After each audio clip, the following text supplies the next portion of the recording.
Hello, everybody. It's Alexei Popov from the Economics Podcast. Today I have a guest, Tom Waters from the UK, and he's going to share with us what exactly is happening with the economy in the UK. How do people live there? How do they feel the inflation and all the changes? So welcome, Tom. Thank you, Alexa. Enjoyed the last podcast and really glad to be on. And looking forward to it. Tom Walters, I'm 35, a little bit older than Alexei, father of three, working a major employer in the United Kingdom. I'm from South Wales, so if the accent's a bit difficult, blame my country of birth, not me. But I'm living in southwest England now, and interested in some of the same stuff Alexei is, geopolitics. He's a bit better than me on economics, by the way. Yes, interested in the same sorts of stuff nationally and internationally, rather. So yes.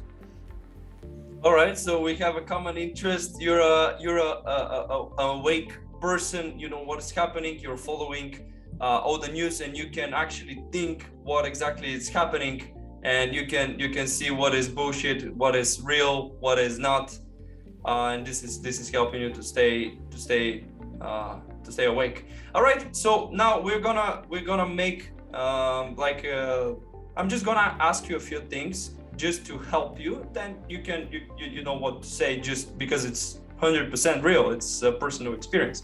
So tell me about, I'm just going to ask you about how is the economic system in the UK, how are the taxes working.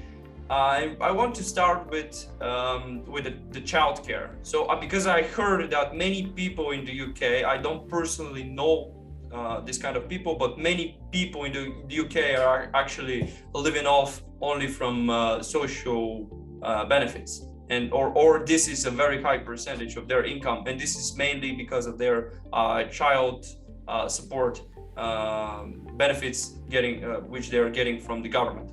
So tell me more about these benefits. You're also a father. You have a little daughter. I am, and I think I can hear her in the background crying, so it's very authentic. I asked her to do that. She's a little actress at 1.5.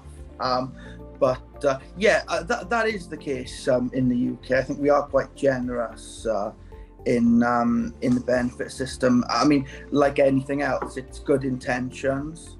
But like the point I made to you just before we came on it, you get less of what you tax and more of what you subsidise. So with noble intentions, I think that's probably gone awry.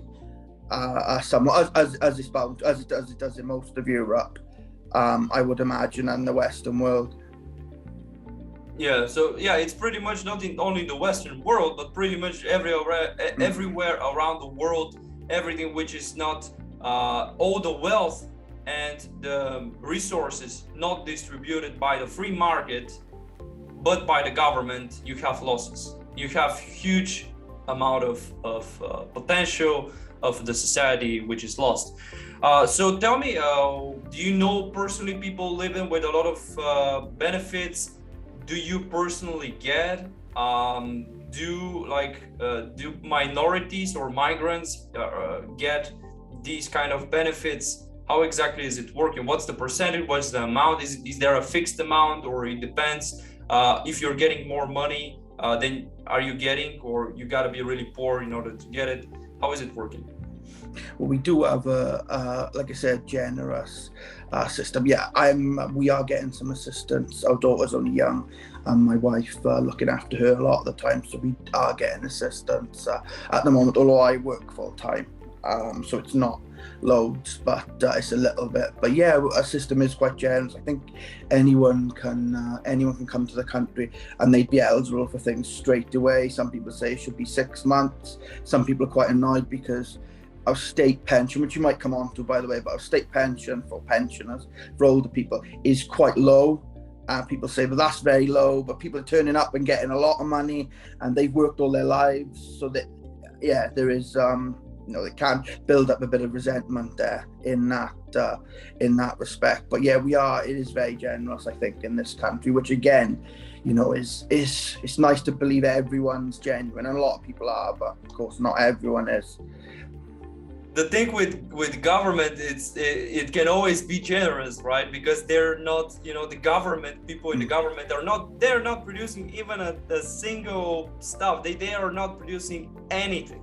So all they can do is just steal from one big group of people which are productive, and they have big salaries. They're qualified, and just distribute it to people who are not as productive. Let's put it this way. And I'm really interested. Is there a fixed amount? How much money are you getting? If you don't want to share for yourself, I mean, if it's different for everybody, you don't need to share for your daughter personally. But is there a fixed amount? A child is no, there isn't. There isn't a fixed amount. It's means tested, and it's a good idea really, because if you're quite productive, as you say yourself, like I am, like a lot of people are, you sort of get a small bit of top up, if I can put that, and it's not very scientific, but a small bit of top up. Whereas obviously, if you needed less, if you needed more support and you want, that would be a lot more. So it's not a fixed rate. But I say I'm not sure the exact amount you get. I know what I get. I'm not going to disclose anything like that, but it's not loads. It's just a top up. What I earn as full time, as working full time. So, yeah. I mean, even our country, inflation's. In the back of England, say inflation is good, don't they? But good for whom? They aim at about 2% each year, but it's been about 5% each year since I think it was the 70s. And it used to be the case that one person working, because I earn pretty decent money for the part of country I live. Not as good as the city backers, but used to be the case if one, say, parent, the husband, was working on a full-time average wage, they could support the whole family, and we don't really have that anymore because of, I think, the pounds, even the pound, which is quite strong, is devalued massively since say the 70s, and more, even more so since. So yeah, it's good what you mentioned about inflation. I really want to get you later to it, but now we're just exploring what kind of, because when we start with the government support and all these programs, we actually see where is the problem coming from, because the problem is exactly what people are getting. The problem is the idea of getting something for nothing. This is the biggest wealth destroyer in every country. And I'm not going to speak about my country, because we have a really low bottom. We had socialism, we had like a big destruction, but for the UK this was not exactly the case, and the UK was actually one of the richest countries in the world. It still is to some extent, but a lot of wealth was destroyed and the industry was lost. So really the UK really went down like a lot. And now with these economic outlooks, with all the debts and these problems, will probably go down even more. But this applies for the whole Western world, of course. All right, so I want to ask you, is the education and healthcare run by the government? I need you to explain. Yes. Sorry, do you want to finish there? No, it's okay. Don't worry. Yeah, massively.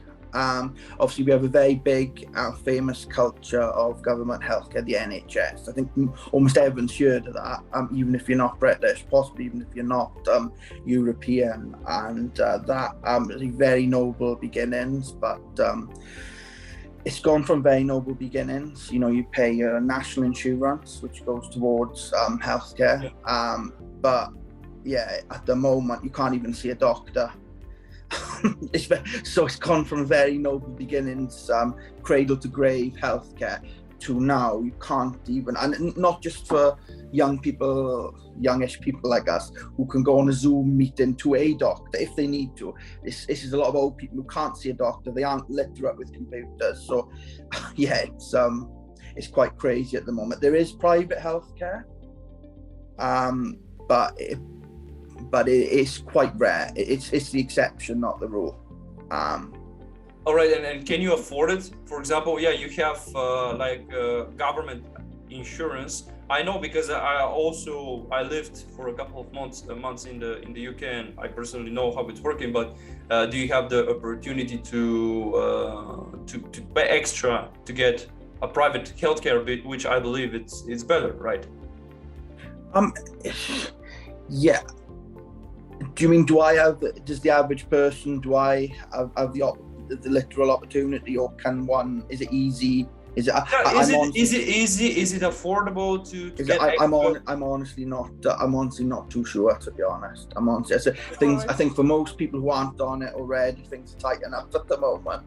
But yeah, the NHS at the moment. I mean, I had a serious health issue recently, and very serious, and NHS were absolutely brilliant.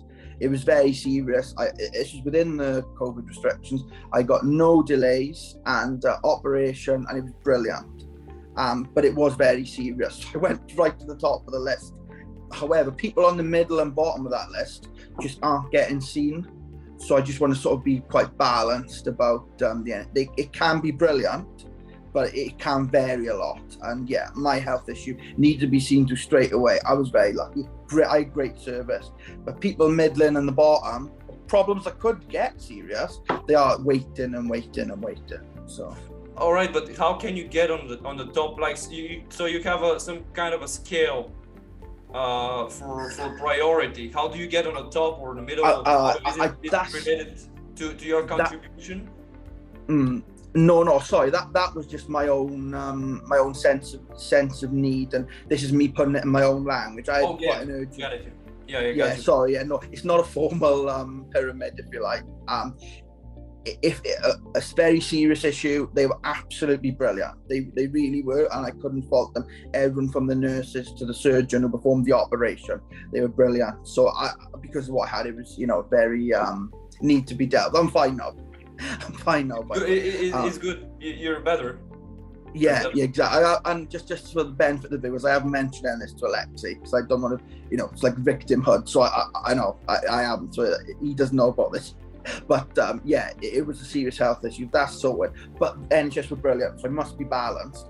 However, I know there's a lot of people waiting for medium, and in my sort of the way I describe this, medium and lower priority stuff, and they're just not getting seen. So it was great for me. It's not great for everyone, but in terms of affordability, I never answer a question quickly. I'm not 100% sure about private in the UK. It's all right. Okay.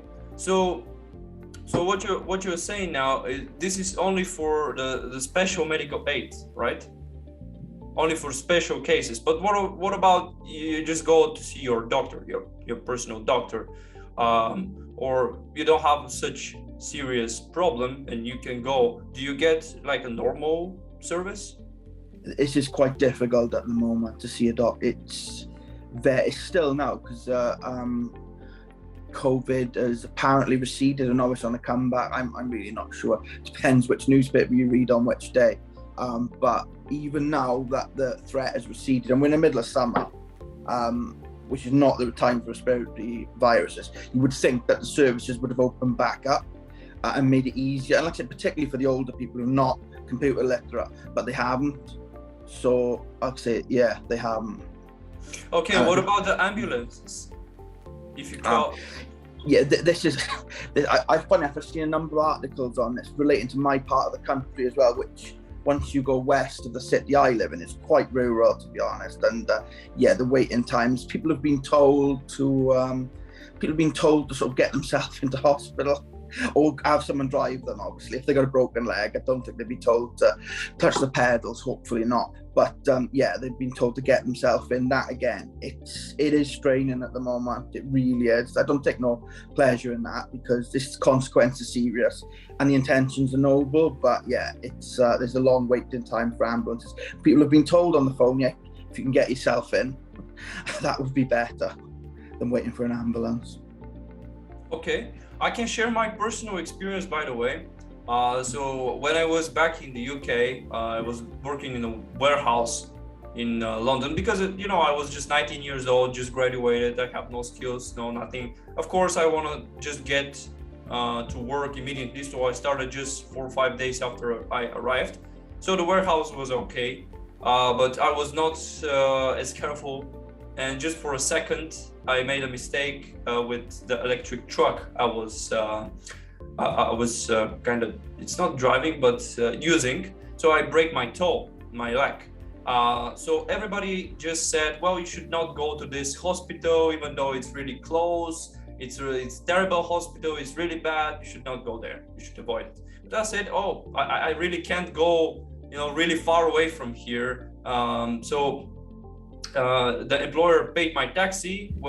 I actually got an Uber. The Uber driver drove me to the hospital. I just said, well, I'm with a broken leg, and I was waiting on a chair. But once they actually saw that I'm with a broken leg, a guy, like a huge guy, came and got me with a wheelchair. Yeah, with wheelchair.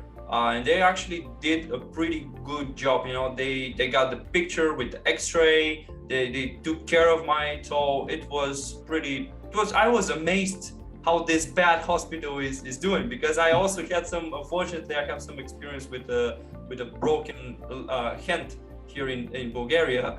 I don't want to describe more, but it was a terrible experience.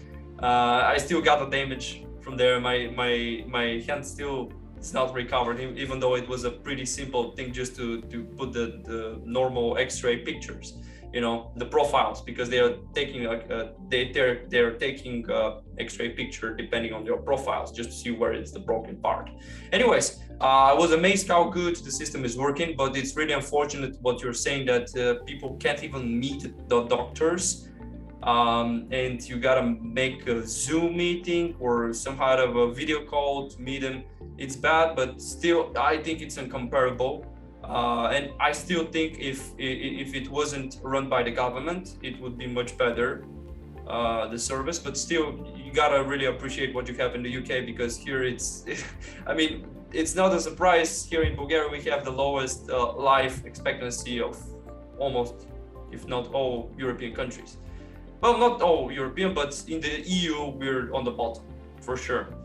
And this is because we're getting a terrible healthcare, which is a fault by the of government. But apparently, the British government is much more efficient than ours here. So this is my personal comment.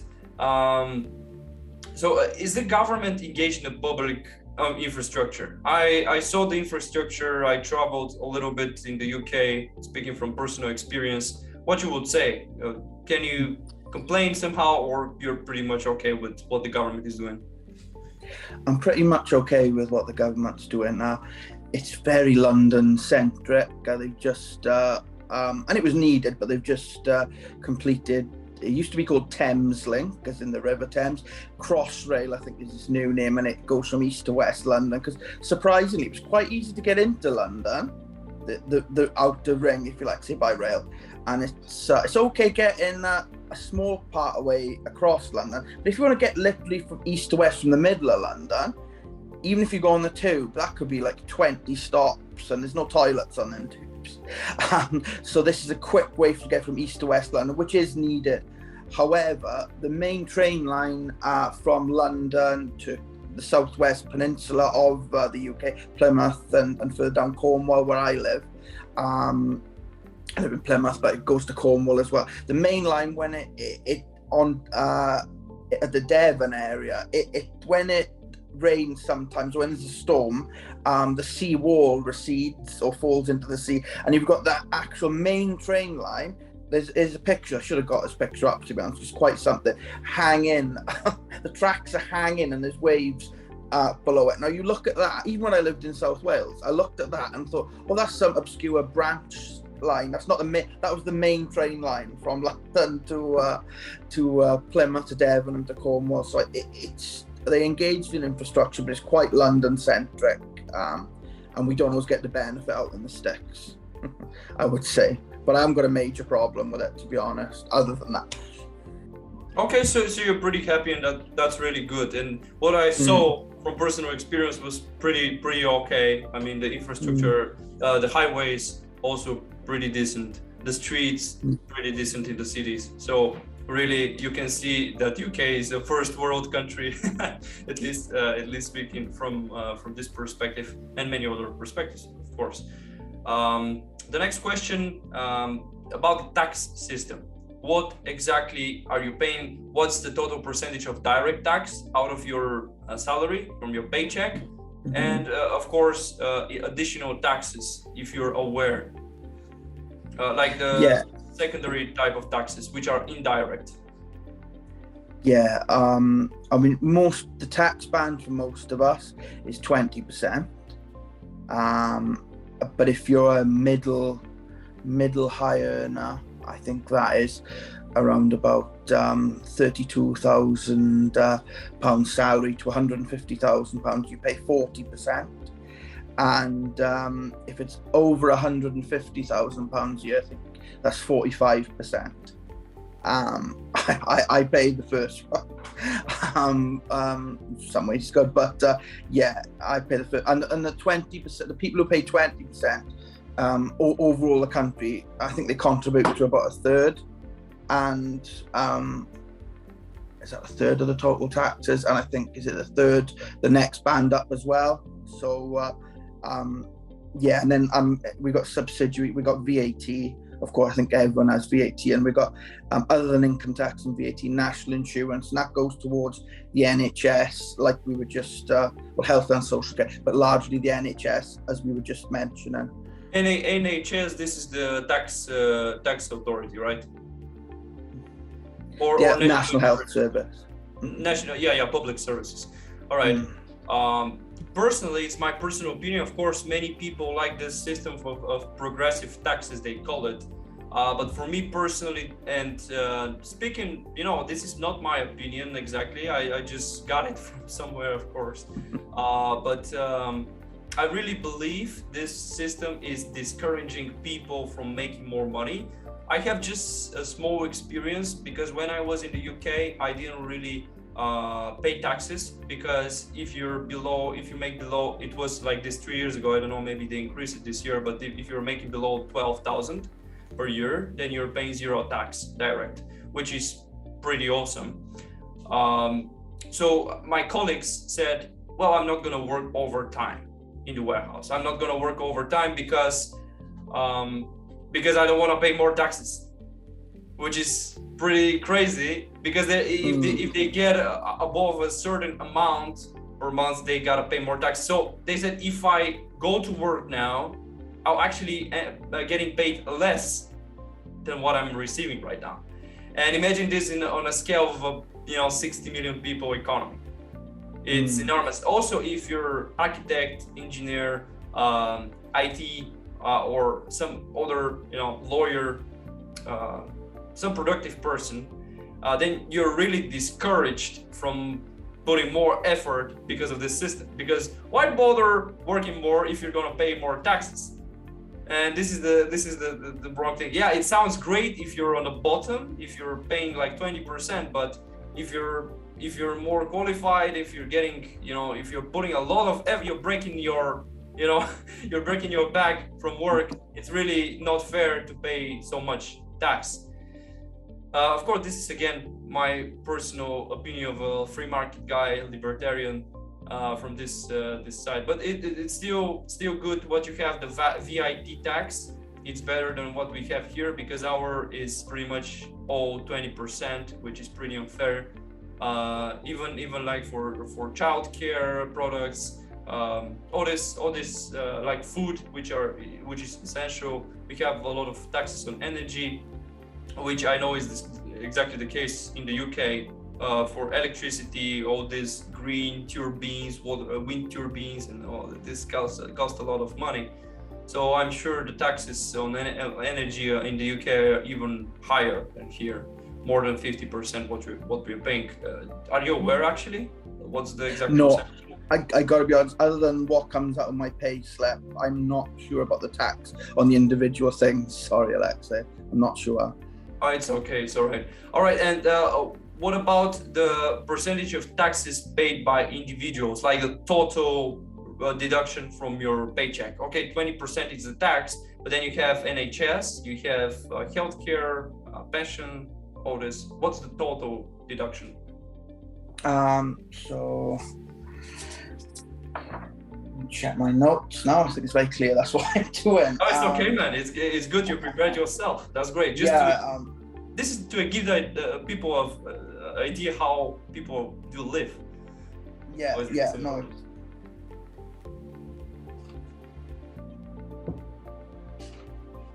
I think it then goes up to about 35%, but I'm not.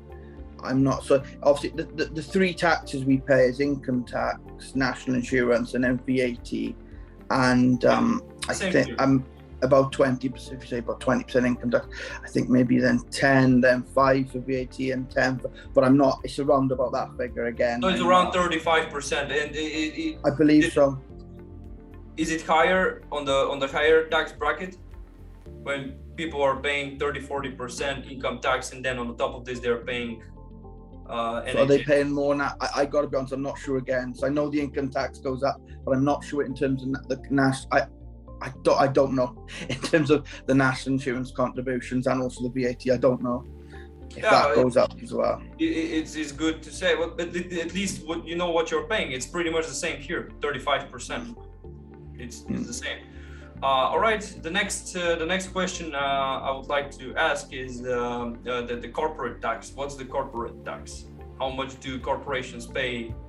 Corporations pay 19%. 19%. Okay. Still really good compared to France, which is your neighbor, and they're paying like I think 70% tax, which is absolutely crazy. This means that the government owns 70% of your corporation, of your firm, which is absolutely crazy and enormous. That's socialism, like wild socialism here. And 20% really sounds much better. And this is one of the things I like more of the UK compared not only to France, for example, but to the rest of Europe, because Europe have enormous taxes, almost on everything. All right, and inflation. Now we start the inflation topic. This is the main point here. Actually we already got it. Now I'm gonna share my screen to just a second. So what we see here is the Britain faces a summer of strikes as historic inflation and falling real wages bite. The latest number is 9.4% annual inflation for June. Now, how is this working in your perspective, Tom? Very sorry then, Alexei, just speaking to one of my my middle daughter. Very sorry about that. It's okay. So if we look at that, so 9.4% is the official amount of inflation in the UK at the moment. I think it's broadly in line with the Europe and the Eurozone. Of course, we're not in the Eurozone, but it's quite similar to that. I believe they're about. Now, is that, does that feel correct? Well, fuel is up over 100%. As I was mentioning to you, to fill my car up to go 50 miles and back, an hour drive and back, 2 hours drive in total, used to cost me about £10. It now costs me about £20. So the fuel is 100%. Obviously that 9.4 is an average, but given that fuel's 100, I would think that it's certainly more than the 9.4%, to be honest. Okay, what about food, like groceries, heating, home, water, electricity, all these bills? Yeah, I'd say that the official figure feels more relevant for things like that. Food's quite difficult to quantify because, like any of us, we go to the supermarket. Oh, and it happens before inflation. Oh, something's gone up. We'll get something else that hasn't gone up. So you can sort of it's difficult to quantify. I have noticed cheese is quite expensive, as a strange point. Yeah, and pretty strange. Yeah, but specifically cheese I was looking at, and that seemed very expensive.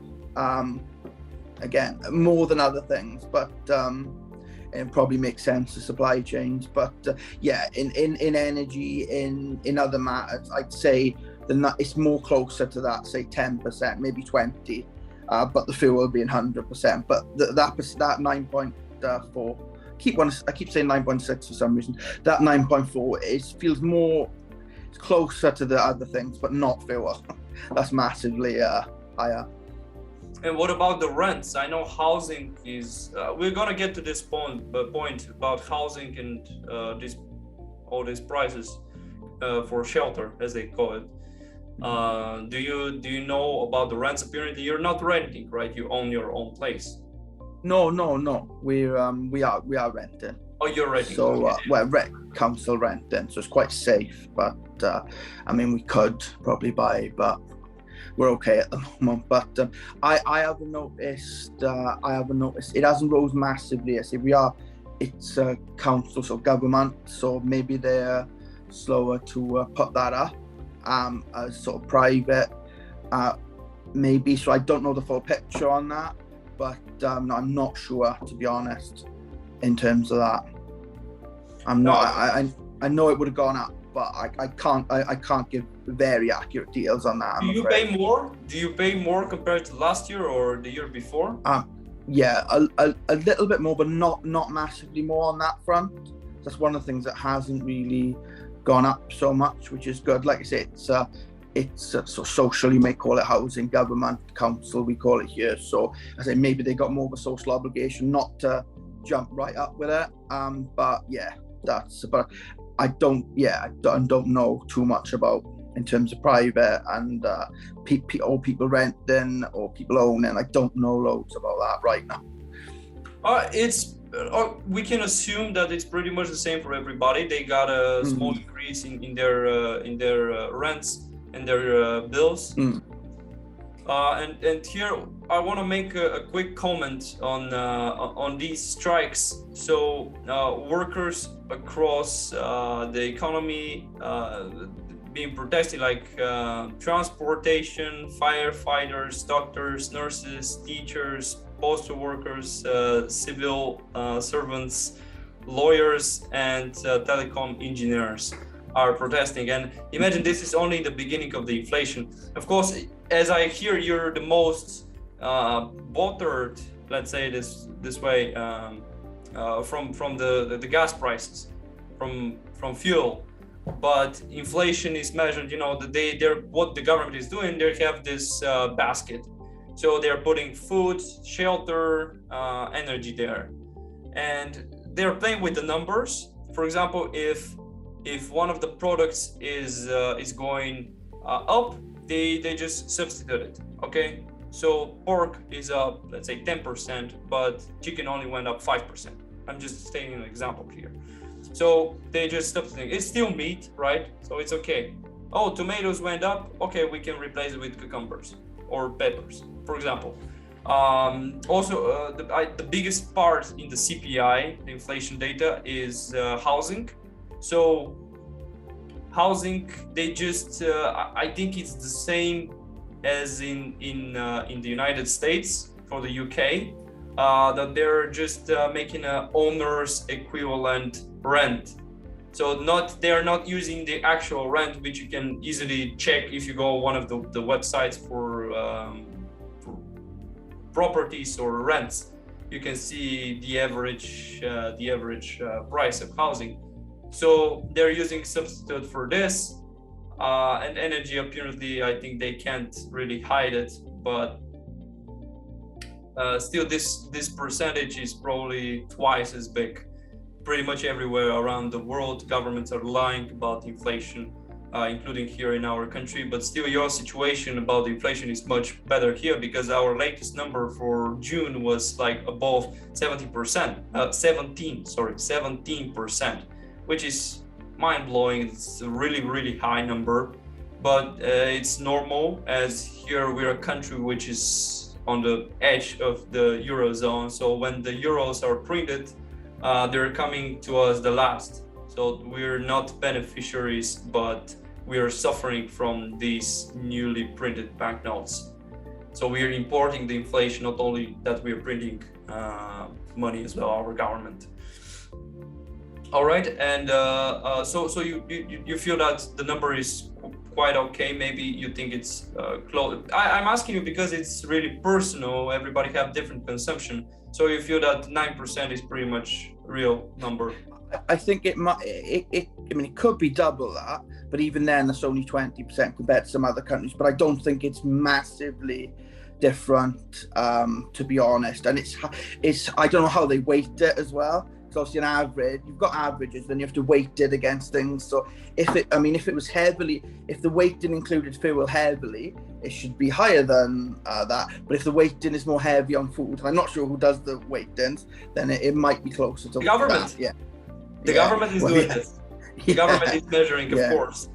Yeah. Because imagine what's going to happen if these people are out on the street, but if they actually being given the real number for inflation, then they're going to be striking even harder. I mean, people really going to be pissed off. But I think this is only the beginning, and there is a lot more to come. And when they're comparing, for example, in this article, it says that the inflation is on a 40-year high. Yeah, 40-year high this week. Yeah. So good time to have me on. Yes. With a big difference that 40 years ago, back in the 70s and the 80s, they were measuring the inflation much more honestly. And that's the big difference. Now they rigged the CPI number, and they have these substitutions and everything, housing rigged numbers. So this is definitely affecting, but yeah, of course. I mean, if this is like to ask your kids to write their own grades, of course they're gonna have only A's, only good grades. All right, and what's actually the feeling? Yeah, like you're 35, as you said, you haven't experienced such high inflation ever in your life. Can you feel it? Like personally, do you feel bothered somehow or not so much? Yes and no. Like I mentioned, I work at 2 different sites, and I live in the same city as I work around 50% of the time, maybe 60%. And the other, say 40%, I have to drive, like I mentioned, that city, which is 50 miles, around 1 hour's drive away and back. And yeah, and also my family live in South Wales. That's a 200-mile or 3.5 hours drive. So on all the fuel is what I really feel. I mean, there might be people who, like I said, this is all very personal. That's the beauty of the podcast, really. It's what you think, and by country and by individual, but mainly the fuel. So you personally don't feel the inflation so much, as you say? Only in the context of fuel. Like I said, I work about an hour away a lot, and that's a 2-hour drive. My family live about a 3-hour drive away. So I feel it massively with fuel, but not in other contexts so much. But I don't want to say that is everyone's experience, because it very well might not be. But the fuel, I feel it. Whoa, this is big. This is unprecedented. If it's the highest in 40 years, I'm only 35. So it's certainly factually, or by the government figures, it's the highest I've experienced. But in other aspects, not so much. Okay, all right, that's okay. Yes, it's again really personal. People feel inflation really differently depending on their spending, where their money is going, because inflation is never going everywhere at the same pace. Inflation is going to different places, and it's really important to mention that the food in the UK is probably by far the cheapest I've ever seen. Not only because of the low taxes, but apparently the country have a really good distribution network it's just working pretty well. I don't know, maybe because of the ports. It's an island, so if it's an island and it has connections all around the world, it once ruled the world, so this probably has something to do with it. Also, there is a lot of production of food in the country, so you're not importing most of the food, which is also a big factor here. So absolutely understand it. And probably if by the way, if you're living pretty much the same place, for example, I can go to my work using the public transportation here. But if you were not traveling, then probably you wouldn't feel the fuel price going up so much. It wouldn't hit you so much. I'm glad you mentioned that. Oh, just coughing, excuse me. I'm glad you mentioned that. I am actually going by train a lot to my place of work, which is an hour away. It takes longer time, it's more connections, driving's door to door, my work to my house, but it's cheaper. So I've actually changed my method of transport to work because of this inflation. So not all the time, but the rail tickets are very expensive in the UK. The most expensive in Europe, actually. But even that, certain advanced tickets I can get cheaper than the cost of filling my tank up. So glad you touched on that. It has changed my habits somewhat as well. Mm-hmm. Absolutely understandable. And I believe many people will leave their cars if the cost of living and cost of energy keeps going up. And how do people save in the UK? You're a young person, and you have your friends. How do they save? Do they save in the bank, or they're buying some stocks, or they're buying gold, or they're buying crypto? How do people save? Because this inflation, apparently, as you changed your way of going to work because of the high energy price, then probably people are also changing their ways of saving because of the inflation. So what's your review here? Well, I don't have a great understanding of Bitcoin, but my very layman's understanding was, first it was cheap, but everyone bought it. Or not everyone, a lot of people didn't. Then it went up, and everyone wishes they'd bought it, and now it's gone back down. I don't know a lot, or I haven't invested in Bitcoin that much myself, or gold.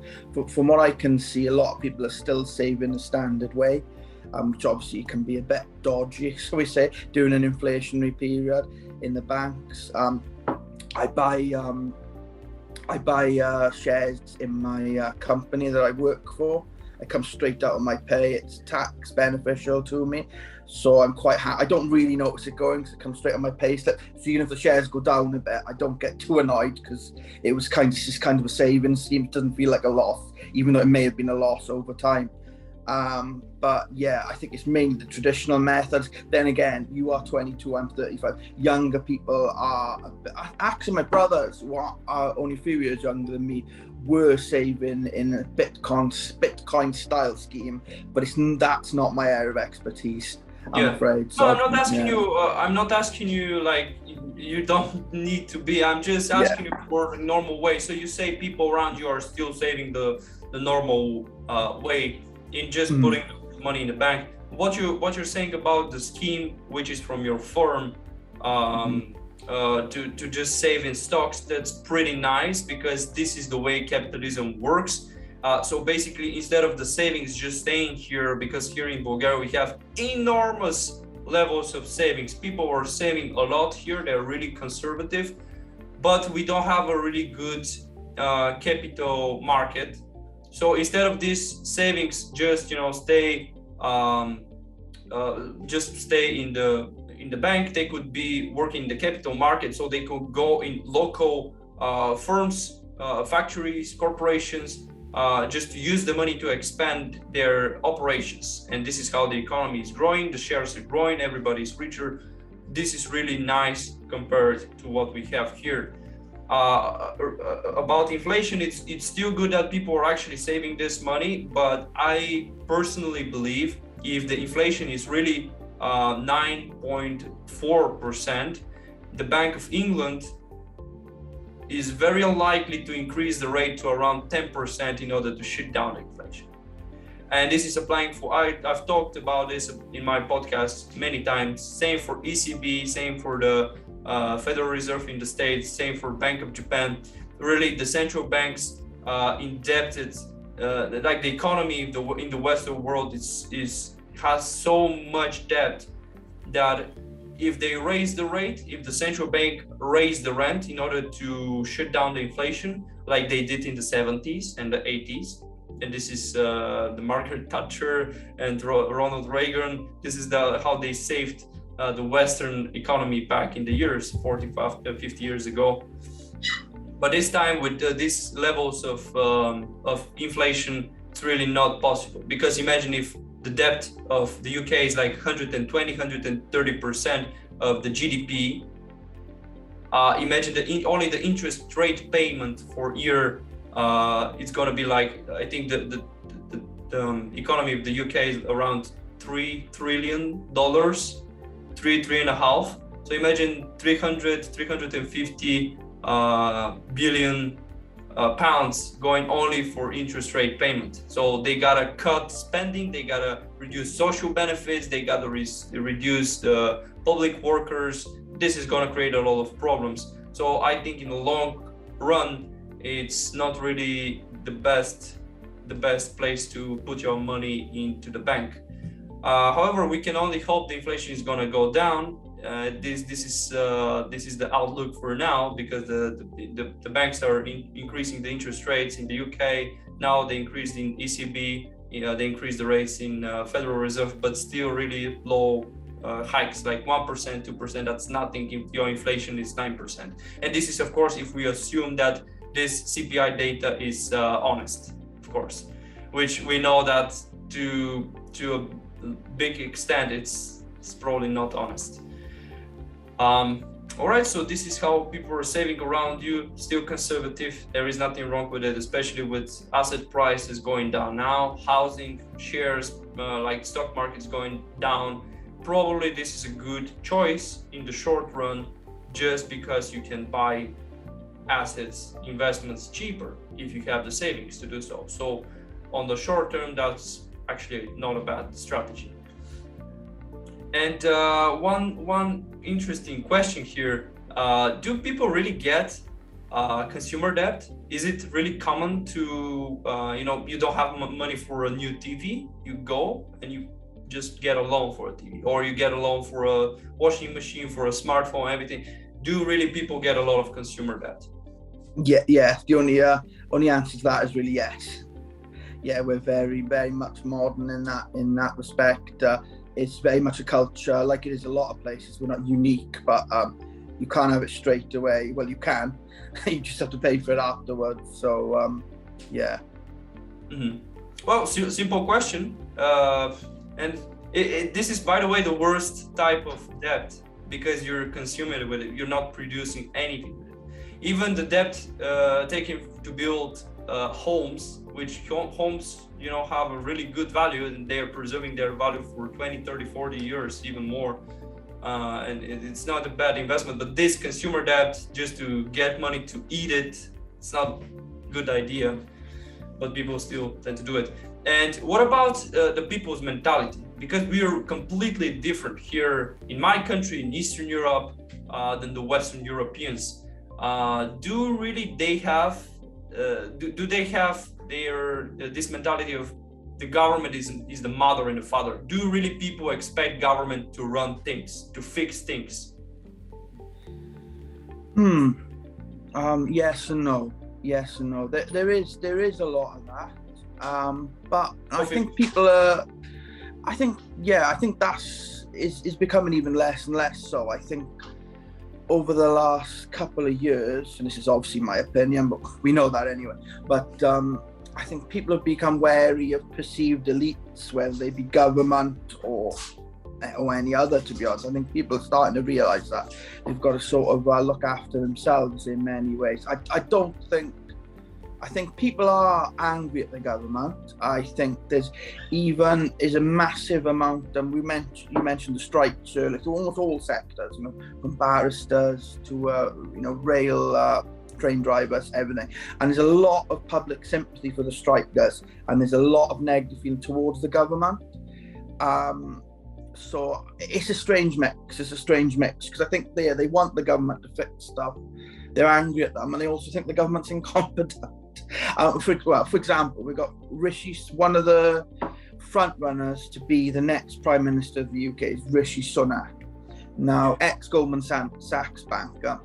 He was the one who printed all the extra money, who meant we went into this financial crisis, and he's running on a ticket of I am Mr. Economy. It's just insane. And people are saying, you oversaw the shutdown of our economy, the contracting of GDP. Excuse me, saying you oversaw the contracting of our economy, the printing of excess money, the furloughing of staff, paying people to stay at home, and now you're running on a ticket of Mr. Sound Economic, sound economy, sound economic judgment. It's crazy. So yeah, that's my usual long answer to that. Okay. So you don't have a lot of people who just want some stuff from the government. This is what I mean. Everyone. All of us. We're human. All of us want a bit here and there. But of course, yeah. I'm not sure. I do think there's been a massive distrust in the government, and in politics generally. I think the Labour government didn't really put up any opposition for the last 2 years of anything, and I mean of anything now. They've just gone on Boris Johnson's incompetence, which is for everyone to see. So that's it's not very difficult to spot that. But I don't know. I honestly think we're turning a bit of a corner where people think we've got to sort some stuff out ourselves, because what do the government do? They shut down the economy, they print extra money. They're not helping us at the moment, I don't feel. I think people around the world, pretty much in the Western world, including my country, which is somehow part of the Western world, for better or worse, are angry at the government. And I think people will always, if you can get something for nothing, it's always, you're gonna do it. It's a normal thing. The thing is that if you vote for people who are promising these kind of things, if there is a demand for more government programs and more free stuff from the government, this is the problem if people vote for it. But apparently in what you're saying is that people just sense that something is not right. They see all the the wrong things the government is doing, especially after 2.5 years of COVID.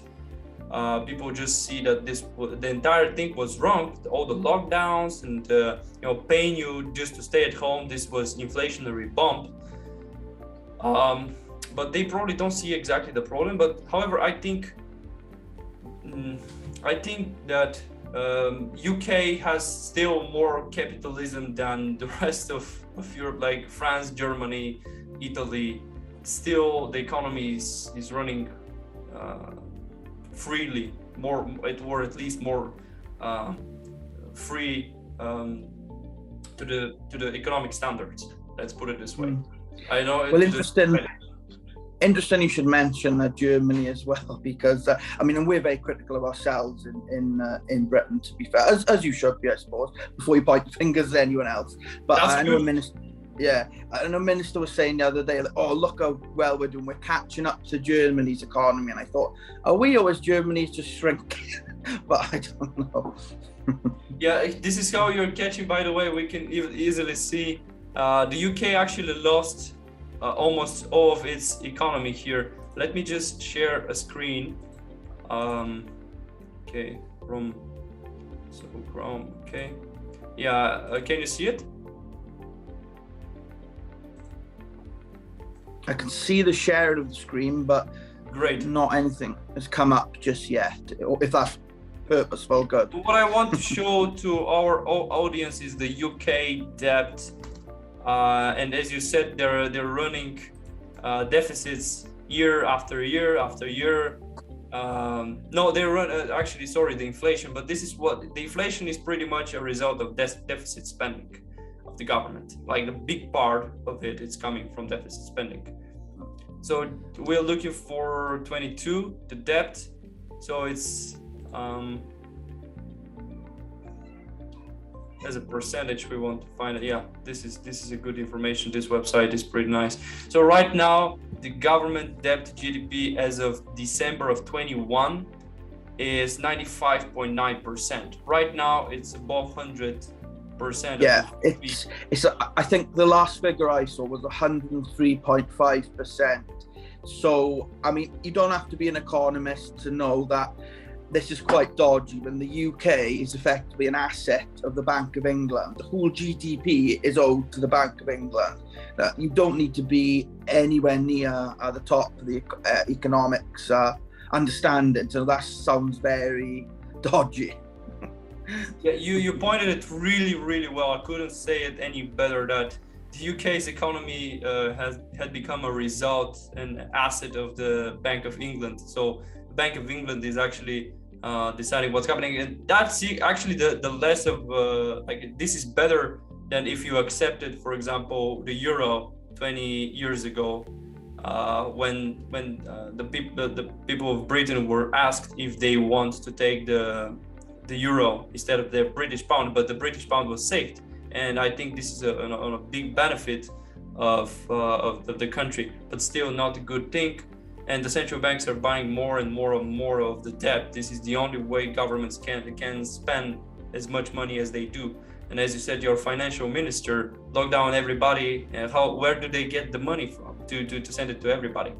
Well, from Bank of England. They just created the money, and this is the inflation right now is a result. You may not feel it because the food is cheaper, but many people do feel it, and there are like hundreds of people freezing to death in the UK. This is what I heard, that people are freezing to death because they can't afford heating. Yeah, we come back to that.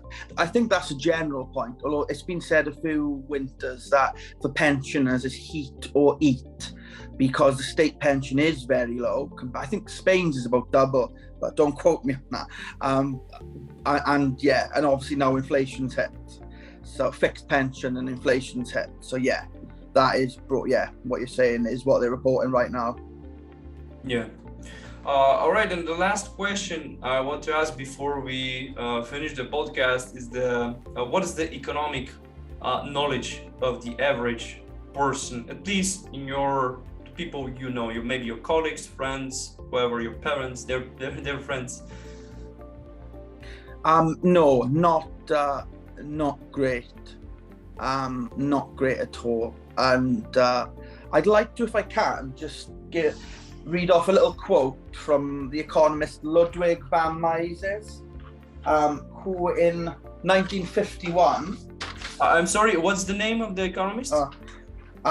It's Ludwig von Mises. Oh, Mises, yeah, that's classic, man. That's Austrian economics. Really, you got me here. Yeah, and basically, I just go over this now. What he's saying, I've maybe put into my own words, is that the consequences of inflation, the high prices, etc., are not actually inflation. They are the causes of inflation. And he believes this is deliberate. Just like you may say, you might not think this, but political correctness or in other areas, things become unsayable, then they become unthinkable, that the consequences of inflation have now been called inflation. So there's no word less to describe the actual inflation, which is an increase in the money supply. And he felt in 1951, so this is no new thing we've just come up with, me and Alexei, but he feels this is a deliberate trick on the public. So the consequence of inflation, the rise in prices, is being called inflation to hide the true cause of inflation, which is excess contracting GDP and excess money supply. So, and I think he's still right. Yeah, I'm really happy that you call it, because you're not involved in economics. You never studied it, but apparently, if you got to Ludwig von Mises, then it's a really, I'm really surprised in a good way. And this is absolutely right. Inflation is just postponing the consequences of of economic slowdown, and this is the Keynesian theory. You know Keynes? Yeah, I've got a quote from him as well. Do you want me to read that? Or Yeah, of course. Yeah. yeah, John Maynard Keynes. He was a eugenicist as well. So yeah. But by a continuing process of inflation, government can confiscate secretly and unobserved an important part of the wealth to their citizens. So there it is, quite plain. And so inflation, I think to him, but maybe in a positive way because he was a eugenicist, is a decision, a stealth tax, as opposed to an organic happening based on bloody Ukrainian wars or whatever. So yeah, it's a stealth tax, a transfer of wealth. And I don't know if we're going to go into the Cantillon effect as well, which of course is when the new money's printed, say £1,000, for example, we use a nice round number. When it's printed, that is £1,000. It only becomes £700 when it goes down to the people at the bottom. So if you invest when you get your hands on the new money, which isn't people like me or Alex or viewers, it's the bankers, central bankers, you can invest in stocks and assets. You are in fact gaining from inflation. So again, my not so quick answer, no, the public have no idea of this. I'm really happy that you mentioned it. And this is exactly what I mean, that we're kind of on the corner, on the edge of Europe. So when the new euro, I'm speaking about euro because our currency, our national currency is pegged to the euro. They're running 1 to 2, they're fixed. It's a fixed, it was fixed to the Deutsche Mark, but right now it's unfortunately to the euro. So when the new euros are printed in Frankfurt, Paris, Rome, they're coming to us, but we're the last people who are enjoying the euros. So that's why we're affected in a really bad way. So I'm really happy that you mentioned it. Second thing I want to say about John Maynard Keynes is that exactly his policies, his ideas were adopted by the governments because they're the most suitable for governments. And this is the idea that if we are operating under a fiat system, not only about fiat system actually, but if we have a flexible money supply, then we can help the economy. So the idea is that when we enter a recession, which is the healing process in the economy, and actually it might be not good, but it's really healthy for the economy on the long run, because recession is actually cleaning the investments which are bad. So bad, inefficient businesses, inefficient even workers. Their labor is not working to expand the economy and to produce more. So when these companies are failing, they're freeing up resources like capital and labor and finance to build something new and better. So the idea of Keynes was that the government can actually intervene in the economy. So when we are entering a recession, the government is pumping money into the economy for government like infrastructure projects, or they're just handing the money as now like helicopter money to people to spend. So instead of the money to contract, with inflation, they're stimulating the demand, and they're postponing the effects of the coming recession. And this is exactly his ideas, and his theories are completely debunked. They're absolutely fake. They're failed absolutely. And actually, the best system is the Austrian economics. The freer the market is, the better it is, because when you have a central bank, the central bank is always playing with the government, and they're, as you said, as you quoted, they're transferring resources from regular people like you, like me, to the top, like people in the government who are first getting to the inflation, to the rich people, because rich people are actually borrowing money. This is the inflation money. They're borrowing the money to buy assets like houses, stocks, which are appreciating, while we are paying really higher and higher percentage for our groceries. And this is twisting the whole system, and this is disrupting the economy. like a lot. That's why I'm against all the central banks. I think that we should still use silver and gold as legal tenders, as the UK, for example, had a gold standard. They had a silver standard back like 100 years ago, which they removed after the wars, of course. But they should be decentralized. It should be legal, for example, for you to buy something with physical coins, gold and silver, which are, the government can't really print it. It requires labor, capital investment to actually get these metals from the ground. And of course, we don't want to carry valuable coins with us all the time. So banks, instead of being controlled by a central bank, they can be there can be just different banks issuing gold certificates.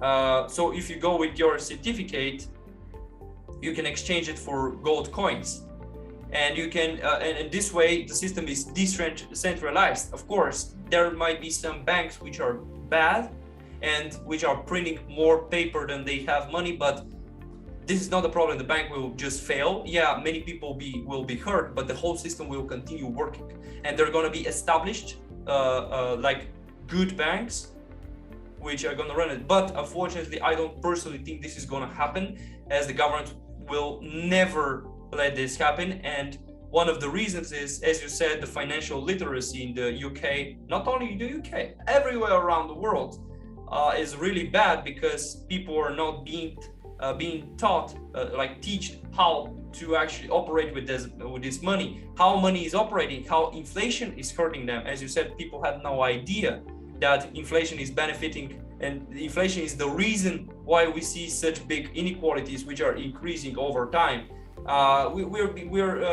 Everyone is to blame. Of course, it's capitalism's fault, it's Putin's fault, it's COVID's fault, it's always somebody's fault.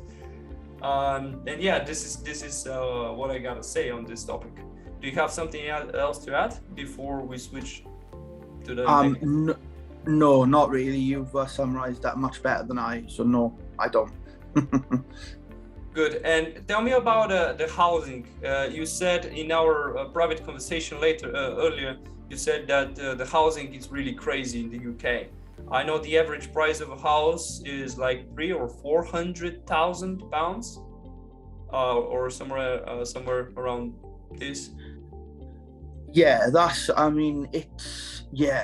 it is, but I mean, it varies substantially. Where I'm from in South Wales, it's you could probably get a decent house. Well, you can get a decent house, 2-3 bedrooms for maybe just over 100,000. In London, it's massively increased. In the southwest of England, it's probably double what it is in South Wales.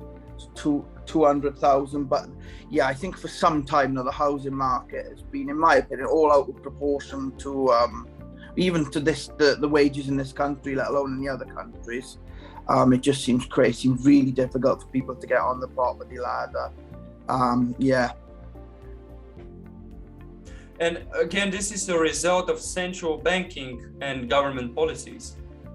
This extremely expensive housing is because, are you aware actually why the prices are going so much? No, I'm not. Short answer. So, if we put it really simply, what the banks are doing, so when the interest rate of the central bank is really low, like zero as it was for a couple of years, or 2 or 3%, really low, this is the central bank's interest rate is the most important price in the economy. So this is like this because this is the price of money. The price of money is the most important. So if the interest rate is low under normal market environment, this means that there are a lot of savings in the banking system, a lot of money. So this is a signal for the entrepreneurs that right now we have a lot of cheaper capital, so we can start building, we can start creating new production, new services. And on the opposite side, when the savings are really low, then the interest rate is going up. And this is when people are more attracted to save. and they're getting return. They're getting real return. You're getting real return in your savings. So after some period of few years, then the savings are up again. And this is again a new signal for entrepreneurs. Then the savings are going down. We're entering a recession. Then the bad investments are cleaned, and this is how it's working. So what I'm saying this is because the housing market, real estate, is the most important and valuable investment of every single human. We all want to be to live on a warm place and to have our own place where we can raise our families. And this is the reason why such a big percentage of our national wealth, pretty much in every nation, the national wealth is in real estate. So when the interest rate is really low, you're stimulated to borrow money to buy property. Do you follow me? Yeah. Good. So you're stimulated to buy property. But what the bank does is that they're not giving you any savings. The bank have almost no savings. I mean, the amount of money with the amount of currency which the bank have in their reserves is really, really low.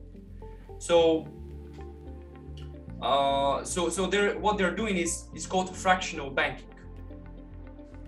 So let's say a house is £100,000, and you need like 80% to buy it. You're borrowing, like you have £20,000, you want to buy a house for £100,000.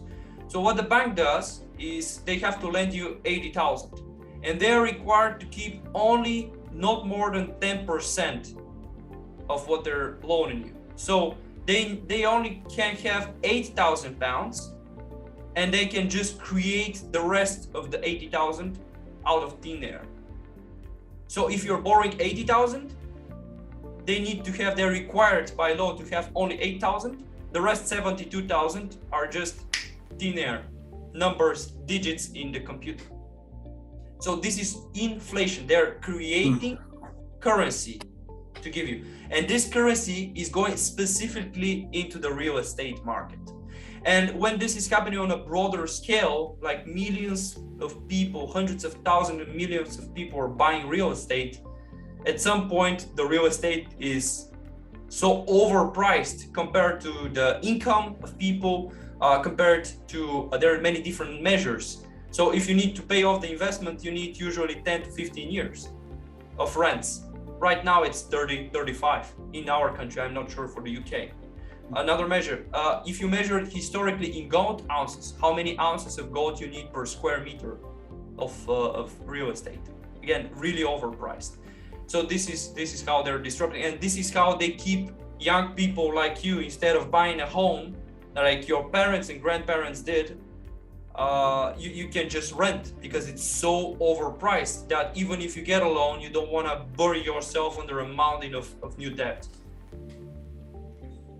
And this is how they keep you as a slave, because you need to keep working in order to pay your rent. If you own the property, you only have to pay what's the property expense, like insurance, maintenance, etc. So you're going to be much free if you own property, but if you don't own it, you're just, and this is how you create inequality, because you're probably, most of the landlords have 10, 20, 50, 500 properties. And they borrow the money to buy it, and the properties are appreciating, and they're getting filthy rich, while you can't afford to buy housing because it's extremely expensive. So the demand was artificially stimulated. So yeah, this is how the system works, simply explained, and it's really unfair, of course.